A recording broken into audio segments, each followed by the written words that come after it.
Welcome to the show, Matt. Thank you so much for talking with us today. Tell everybody who you are. Well, first of all, thank you for having me on the show, and I'm grateful that you're giving your audience and my voice an opportunity to speak.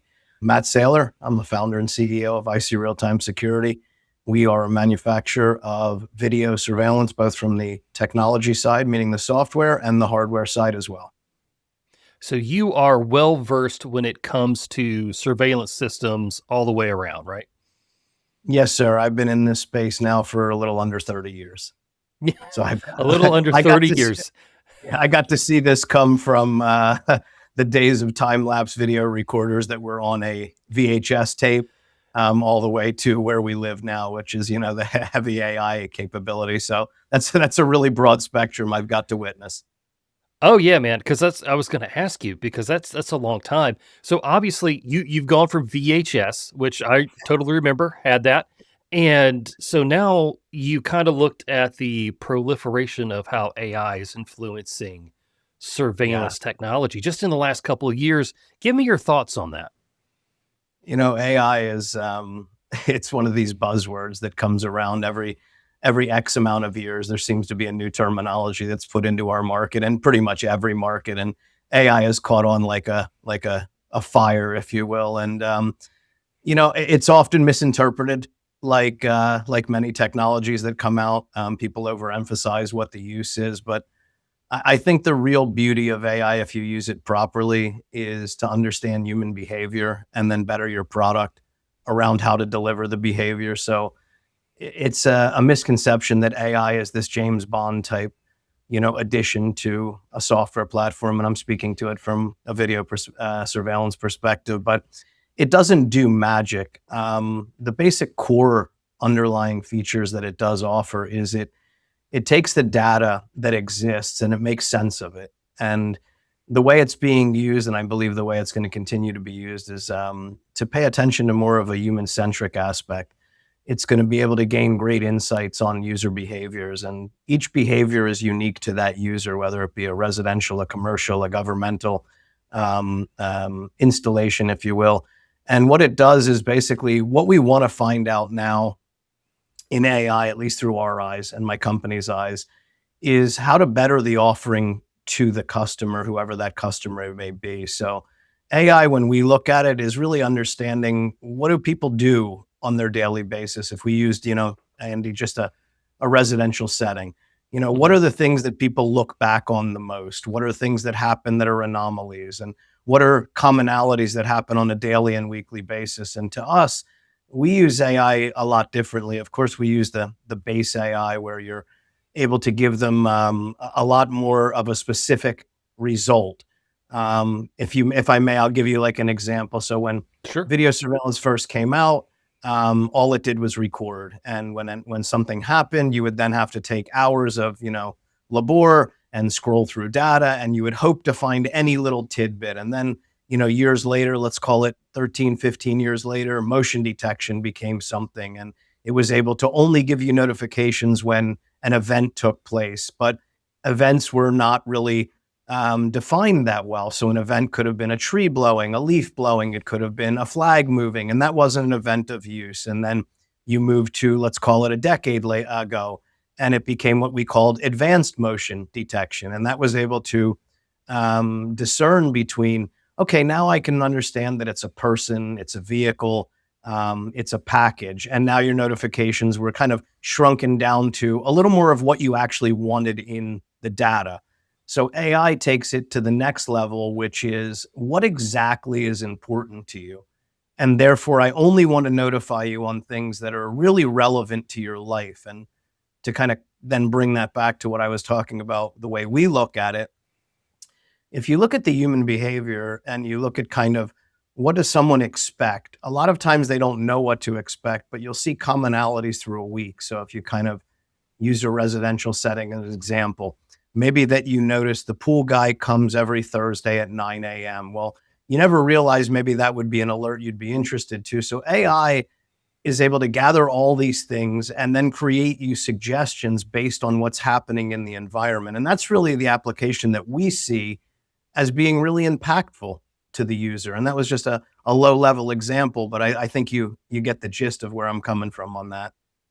Right. So it's what I got from what you just said was that AI is used a lot in surveillance, really just to save manpower of going through and looking at, tapes and just seeing what is an alert of interest and what isn't, to try to just save people from having to spend a lot of time just watching tape. Is that right?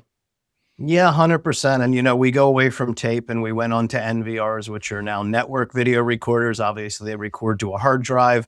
Then you have the cloud component, which is offsite storage. It used to be just the cloud was for an offsite storage of video. But what the cloud became really potent in, especially when we're talking about AI, is the fact that you have what we call cloud computing. And a lot of the computing on AI has a difficult time doing it on site because all the learning models, the LMMs that they call them, are stuck Sure. up in the cloud. So when you push your video to the cloud, you have the ability to take the video, and inside every piece of video is what we call metadata. And basically, it's the descriptive of what's actually in each frame of the video. So when you push it to a cloud infrastructure, you have the ability to use AWS as an example. They're one of the biggest Hmm. providers, and Right. Azure is another. You have all these learning models and these AI models that live up there. So they're able to take your video, look at the data behind the video, and quickly discern everything in the video and then give you options on, what's important to you in this. And over time, what's interesting about it is it's consistently adjusting to your user behavior. And that's an underlying goal of everyone now and really going into the future, is really understanding, hey, what does Andy want? I noticed that Andy does a certain search daily at a certain time. What is it that he's querying? And how can I make that query appear without him querying it in order to make my system more, efficient? And the selfish thing behind every company now, including a lot that I'm sure you're going to want to talk about, is user behavior. And data is the most valuable asset. Google has proven that for the last 20 years or whatever they went into it. Data accumulation and the use of that data, being able to actually make data usable, is really what it's all about. It betters the experience. I think I went off a little bit on you there, but I hope I answered your original question. Right. No, no, I got it. And I'll ask you some follow up questions here in a minute Sure. on that, because that was good. But I wanted to talk to you today about like how people are using security cameras at their homes. So when people buy these security cameras and they put them up at their houses, they think that they own that footage and they're the only people that can see it. But that's not the full story, right? No, it's a common misconception. The real differentiator between the two is it would be the story if you were using a professional hardwired system that did not piggyback the cloud. However, the vast majority of, we'll stick with residential for a moment for this example, they are choosing to use mostly Wi-Fi cameras that are not hardwired. The data is not being stored, nor is it being analyzed on site. It's being analyzed off site. So if you think of a Ring camera, very well known, everybody buys them, they're all over the internet. That is a device that immediately home runs back to the cloud. The archived data does not sleep on the device. And therefore, everything that you do and the camera sees is actually being seen by others and processed by others. But I'll say that with a little bit of a notation in between. I want to avoid the misconception that people actually think people are sitting there and watching what their family's doing. What they're really doing is Mhm. collecting data and data points in which to do marketing, in which to better their offering, in which to understand user behaviors. But to your original point, no, when you're using more of a DIY, do it yourself camera, you're really not owning your data. The companies that's serving it and the products that are making them are the ones who are consuming that data.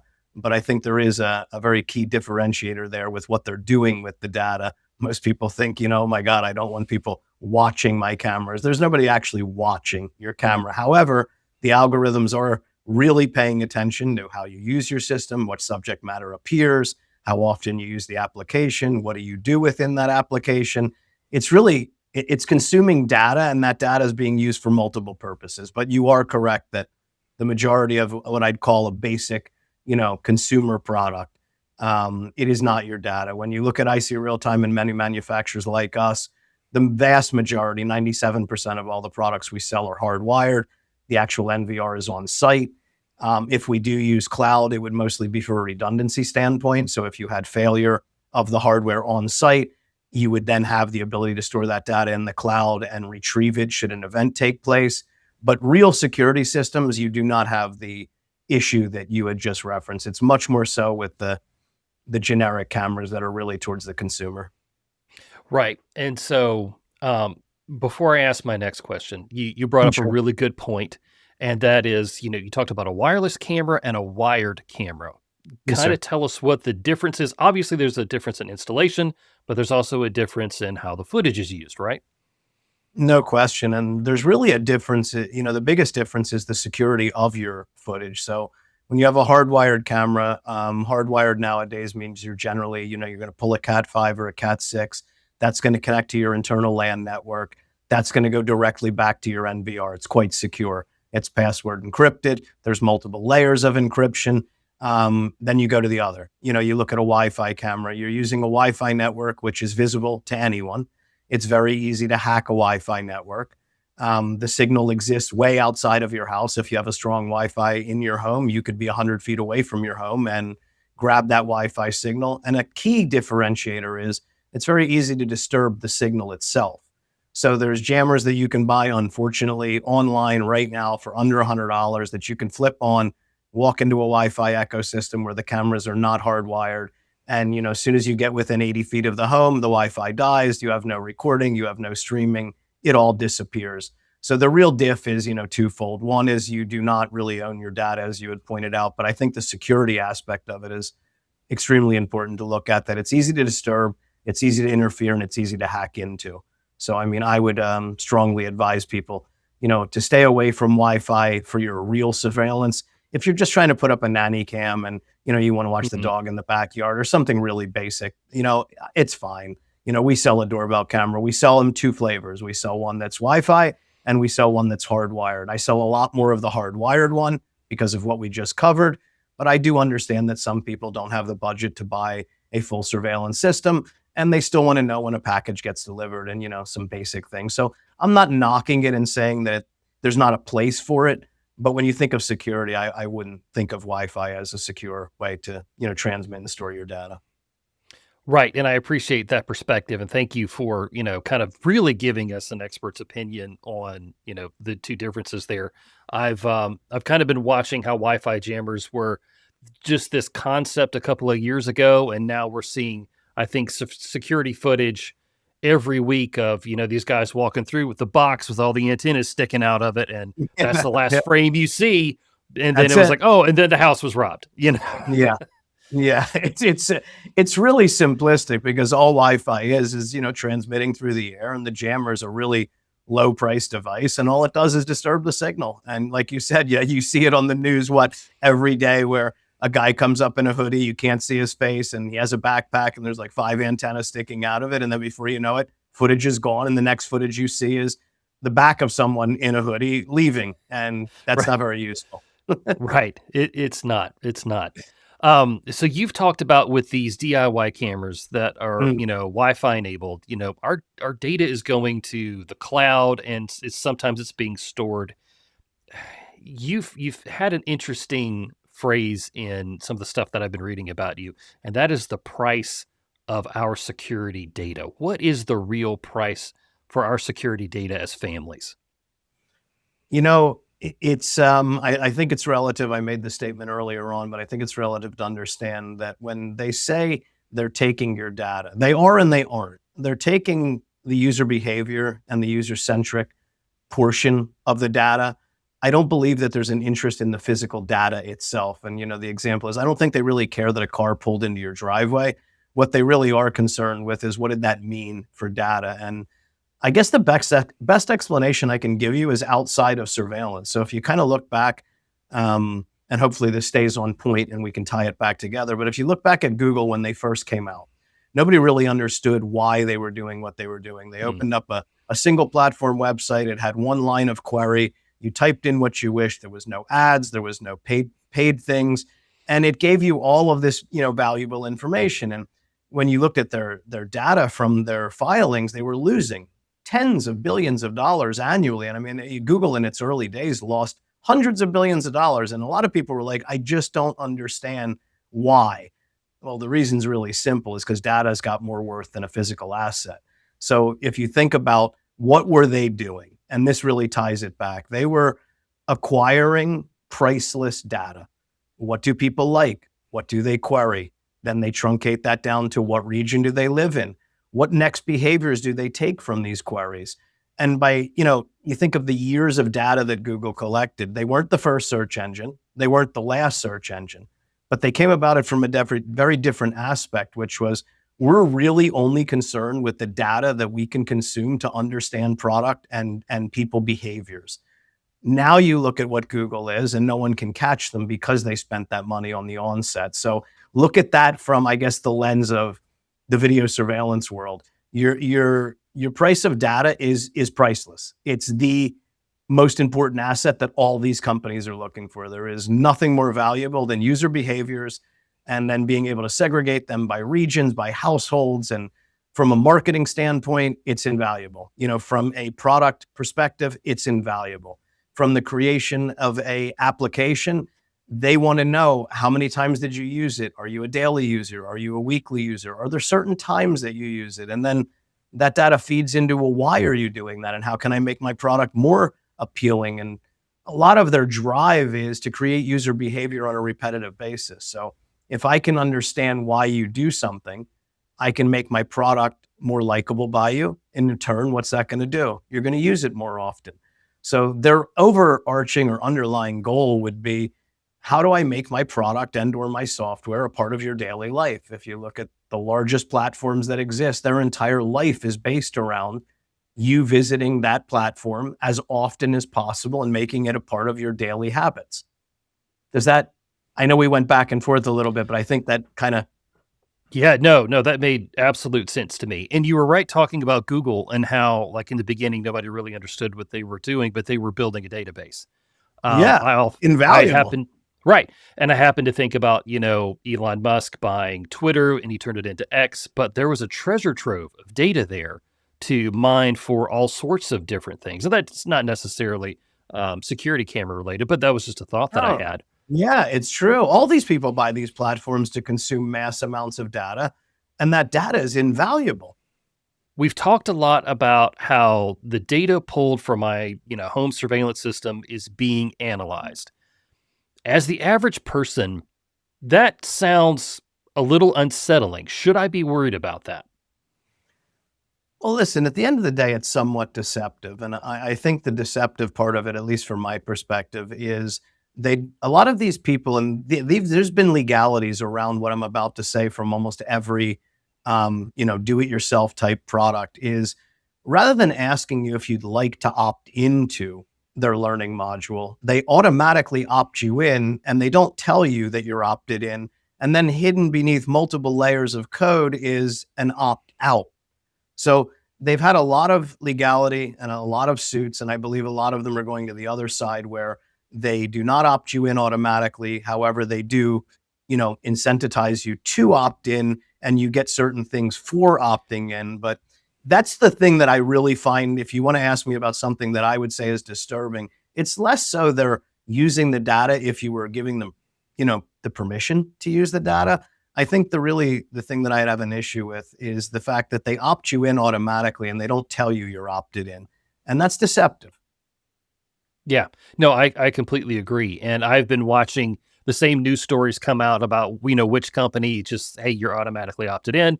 And then it was like, oh, hey, but if you don't opt into this, then you don't get this particular set of functionality that you really wanted. So it leaves consumers to say, well, what's really worth it? Having my data analyzed or having my privacy versus having all the full features that I thought I was getting with this particular product. And that, for the end user like me, can be really frustrating.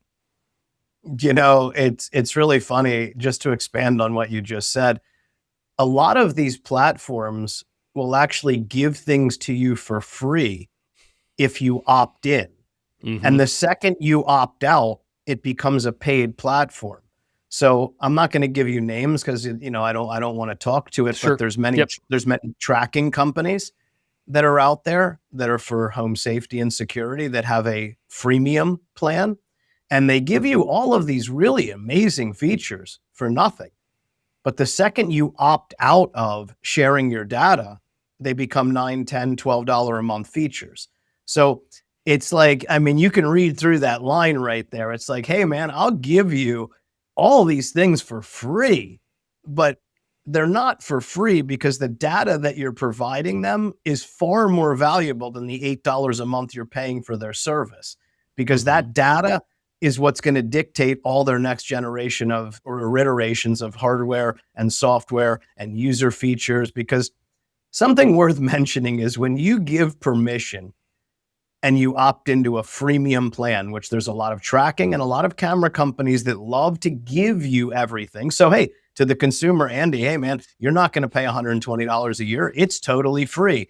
That $120 a year is meaningless to them because the information that they gather from you is invaluable. You can't even put a price tag on it. So that's really I don't know. I don't want to put a good or a bad on it. I mean, for my personal perspective, let alone that Hmm. I own a security company. As a homeowner, I have no interest in anyone seeing my data. That's my data. It's my family. It's my life. You have no business seeing it. But maybe Right. others see, they're a little more trusting of Big Brother. I always love the statement of Ronald Reagan when he said, the words you should be most fearful of is, hey, I'm the government and I'm here to help. Yeah, that was a good line. That was a good line. You touched on something just a second ago. You're talking to, being a homeowner, you don't necessarily want all of this data being pulled on your family. Do you recommend places where people should not put cameras? Yeah, absolutely. I'm not a big proponent of a lot of interior cameras. The privacy, the breach of privacy. Listen, if you have, assets that you wish to protect, you have a room where you store your art or maybe your gun collection, or there's some really high value targets in there. You definitely want to have surveillance on them. If you have a room where you keep your jewelry or your safe or, whatever it is, that's not something that you're in all the time that you're really going to give privy to your children's lives and your family's lives. I'm a full believer of it. For example, you should have a camera in your garage. You're watching your automobiles. Generally, people keep a safe in there. If you have, high value items throughout your home, but they're not high traffic, I think it's a great place to have camera systems. I wouldn't have camera systems, nor do I as an owner of a video manufacturing, and this is my business. I have no cameras in bedrooms. I have no cameras in common areas because that's very private. That's my family you're talking about now, and you can't put a price on that. Nor do I, feel that there's a need for that. And then they go beyond video. You have audio recordings on many cameras now. So think about the amount of intrusion should you want to hack that. That now you're not only seeing what's happening with my family, you're listening to what's happening from my family. And as an add-on, when we talk about the data accumulation, I'm sure that you and many of your listeners have had many times where they're having a conversation and all of a sudden they pick up their phone and the phone decides that everything you just said is all I'm going to show you for the next week. That is definitely not a mistake. It's extremely Hmm. personal, and it's very purposeful. So your phone is listening all the time and it is trying to find out what you're interested in. Or do you want to buy a car? Are you looking to buy a house? You're looking to take a vacation? And then unbeknownst to you, and many users don't even make this connection, which baffles me at times. It's like, did you notice that your entire feed was about the car you were talking about, but never queried it on your phone? Like that part is very disturbing. Hmm. Now, you mentioned smartphones, Mm. potentially listing, but we also have all these other like smart home devices, like smart speakers and things like that. Those devices are also listening too, right? All the time. You'll see there's a big play now. We have just recently partnered with a unique automation company. Their name is Josh AI, and their entire go to market strategy, or at least a big portion of it, is that your data is your data. So they are a hub similar to an Alexa or a Google Home that listens. However, the data never gets shared. And so you'll notice a lot of companies now, and I think it's going to be a big trend in the next few years, they're going to go for a data first, privacy first, family first aspect. And we are, in the middle of coming out with a brand new software platform that leads with that mindset. But you are correct. All these little pods around your house that you love to ask questions to, and yes, it's really cool. And you're in the middle of talking and you go, hey, how many people live in Turkey? And, oh, 2,500,000, it's great. But at the end of the day, it's also listening to your everyday conversations. And what is it doing, Andy? It's doing the same thing we talked about before. It's understanding, what are they thinking? What are they asking? What kind of data can I pull for this? You know how valuable that data is to a product consumer, a manufacturer of consumer products that's looking to sell something, and then they sell that data. Yeah, that was going to be my next question for you. We have all of these companies that are pulling data from our surveillance cameras or from smart devices. And companies can sometimes say, like, hey, we don't ever sell your data, but that can be somewhat of a red herring because they're still letting third parties access the data, but they're just not selling it in the legal sense like we think, right? Yeah, they're not monetizing it through a sale, and therefore their statement of we're not selling your data is not incorrect. That doesn't mean they're not giving access to your data, and their benefit is given to them in multiple other ways other than compensation. I'm not a lawyer and I'm not going to speak to legalities, but I can tell you that their statements are, we don't sell your data. That doesn't Right. mean they don't give your data away. That doesn't mean they don't trade your data. That doesn't mean they don't share your data. It just means they don't sell your data, meaning there's no money coming in for the return of your data. That's slightly deceptive, if you ask me. Hmm. Or it could just be like they have created a data set on, let's say you live in the state of Georgia. Like, here's the Mhm. Georgia data set, and we'll sell that, but it's not individual people. But Absolutely. yeah, but other folks have been able to go through and kind of reverse engineer the anonymization of that data to actually find different people. I remember that was actually really through people clicking on web banners on a website. So that's a little different than what we're talking about. But Right. the precedent exists that this data could be reverse engineered to find a person in particular. Yeah, absolutely. And you did just touch on a really funny point. It's like, I don't sell your data, but I'll accumulate the data. I'm living in Florida. So I accumulate the data from everybody in Florida, and then I break that data out to all the counties in Florida. And then I even shrink it down Right. further to all the little cities in Florida. And then I'm able to provide, I didn't give Andy's data. I gave the data for Florida as a whole. However, Andy's data made up a portion of the data that I did sell. So I'm not selling your individual data. It's not like I'm selling a picture of Andy in his backyard at his pool, but I Hmm. am collecting data from an entire state or a province or a county. And they do monetize that, but their statement still is true to some extent. I'm not selling your data. So I think that was a really cool point that you just made that many people probably really overlook. And a lot of this is really, data is invaluable when it's Hmm. geographically located, especially for, anybody who's selling anything to understand user behaviors and patterns. Right. Or even like voting behavior and things like that. It could be 100%. very useful for that. Yeah. Sure. Sure. So let me ask you this. When I'm looking at buying a surveillance system for my home, Mm. how can I tell if my data is being either collected or shared in any way? What are the signs I need to look for? I mean, the easiest way to make sure that you're protected is buy a hardwired system that is not a home run to the cloud, and that the data that's archived is on site on a device that you own.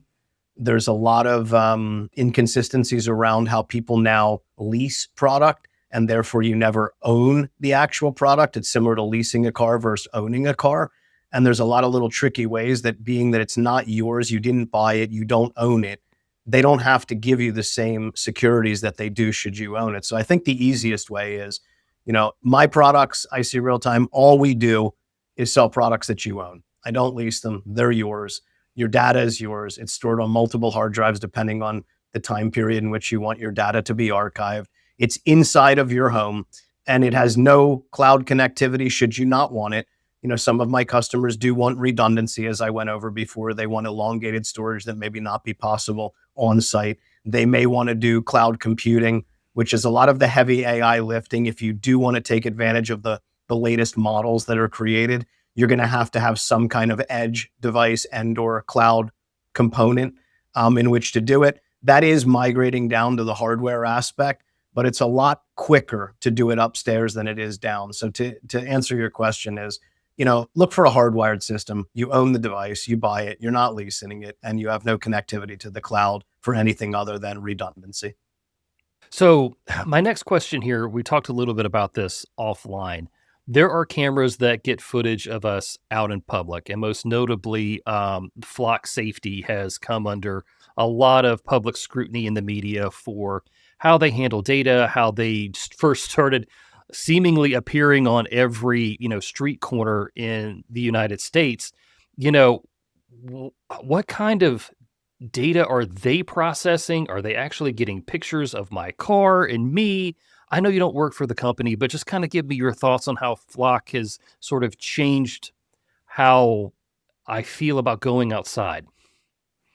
Yeah, they came about it from a very different perspective. They were just literally at the initiation of the company was really strange. They were just like placing cameras randomly all over the place. They didn't have permission to place them.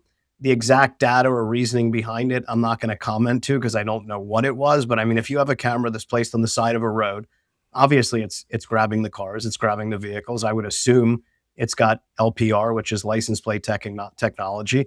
Whether they're using that just for a geographic to say how many people are from in-state or out of state, I can't answer that because I'm not from the company and I don't want to Sure. speak ill of someone that I'm not going to really understand. But it's the same thing. It's just in a different atmosphere. If you look at kind of the reason Flock got so much pushback, they were literally putting cameras on land they didn't own, and no one asked them to put the camera there to begin with. I think that's kind of a double whammy, if you will. But I don't think their driver is any different. I think the use of the data might be different because they're looking at city infrastructure, they're looking at maybe traffic patterns, they're looking at congestion, accidents, whatever it may be that they're trying to do. There's no better way to gather data. Like, if I put a dozen cameras in your neighborhood through, smart intelligence and AI as we see it now, within a week, it's going to know more than anything we could ever guess by just seeing all the commonalities, anomalies, and things that happen on a daily basis. It looks for repetitive behaviors. What they do with that information, I'm not privy to. But yeah, they did catch a lot of heat. I mean, listen, they all catch a lot of heat. There's almost none of these wirelessly connected drop and place cameras that are not catching heat, whether it's the community offering that the Nest Cam offers, and they kind of push it Mhm. under the guise of, hey, if your dog is lost, all your neighbors can, get information from your camera to see if their dog appeared on your camera. And it's like, if you say that out loud and kind of say it slowly, you're like, wait, what did you just say? Like everybody in the Mhm. entire neighborhood understands what's happening at my, oh, no, they don't understand what's happening at your house. I mean, remember, we're looking for a lost dog. And it's kind of Yeah, funny. Is that really what you're doing? You know what I mean? right. Yeah, the marketing and the positioning of how those things are said don't seem to get people who like to think about what's going on. And I feel like that's more and more people every day. That's just my opinion. I was going to say, I would say that's more the common than the Yeah. uncommon. I think people say, oh, that sounds incredible. If I lost Fido, my neighbor's going to be able to find Fido. They don't like think, well, wait a minute, hold on, I don't get it. So like that means all my footage they can see and I can see, and how does that work? And why would I do that? And you know what I mean? So you Oh, hit it yeah. on the head. I think there's a large portion of, unfortunately, or I don't know, I don't want to put anybody down, but they just Right. really Yeah. don't. Yeah. They don't think that much. They're just Maybe not thinking it through. And hopefully the right. conversation that we're having now will help them understand that they just need to think twice before they agree to do something. So, Yeah, um, absolutely. so Matt, as we wrap up here, Yes, sir. what is the future of surveillance systems in your opinion? What's the next big coming thing that you're excited about? What's on the horizon for us here? I am the most excited, and we've for the last little over 2 years, we've been investing heavily in understanding the information that people want to see and minimizing the noise that come from the traditional surveillance system. We touched on it very early on in the podcast when, we said, you started out at, phase one and you were getting notifications of everything. You kind of shrunk that down to, okay, we can lower that down to, I only want to know when a package or a car or person comes. The future and the thing that we are most excited about and we are rowing towards is using every installation as a unique installation, and through an internal system, not an external system where I'm sharing your data and I'm and I'm giving away these user habits. So I think maybe an example would speak to it best rather than me just explaining it in words, if that's okay with you, Andy. Yeah, absolutely. So if I took and I put a system up at your home, and I put 6 or 8 cameras around your exterior of your home, and that system constantly was finding commonalities. It was looking for things that happened on a repetitive basis. It understood that every day or every 2 days or every week you were querying for a similar thing at a similar time. What it would do is it would start to recommend, based on your user behavior, how can I best serve Andy? So an example of that would be, and I gave a brief example, it would be more so if something doesn't happen that you expect rather than when something happens. And the Hmm. example would be if my lawn guy, lawn service, appears every Wednesday at 8 a.m. and the system, after running for a brief amount of time, let's call it a month, it's going to have, 4 weeks of visits, it would notice a commonality that, hey, Andy, I just noticed that every Wednesday at 8 a.m., it appears a lawn service comes. Rather than me notifying you when it does come, maybe I'll give you a prompt and say, would you be interested should I let you know if they don't come? Hmm. And that's like a really low level example of, I think, how AI can be used. And then you take that all the way up to family members. And in the way we look at AI now, in order to get, let's say you have a daughter and she drives a Honda Civic, and in order to understand that your daughter has returned home, it's going to need to know OCR, which is optical character recognition. It's going to need to understand not only was it a car, but it was a make and model car. It's going to need to then mate that with a color. And then it's going to have to really shrink that data down to know that that's your daughter. It would then, if you didn't do that, it would have to use facial recognition. That is often very difficult to do depending on the environment Hmm. that you're in, whether you have good light, low light, it's raining, it's snowing. But what if the system said, I've noticed that you have, Andy, 5 vehicles. And would you like to label these vehicles and then put your family member's name so that I can then create you very custom aspects of, would you like to know when your daughter Sophia comes home? Are you interested to know when she leaves? Are you interested to know when all your family members are home? And then I think the way AI is going to be used, it's going to really take everything that's really interesting to Andy, which would differ greatly from your neighbor and Hmm. differ greatly from his neighbor, and make the experience unique to each user. That's what I'm excited about doing. And that's not about me taking your data and reselling it, because I never actually see the data. The AI is Hmm. doing it by Hmm. itself. But wouldn't it be really cool if you only got notifications on things you actually wanted to be notified on? And wouldn't it be really cool if you only got notifications on something not happening that should have happened, which doesn't exist currently? We're not showing anomalies. We're showing what is happening.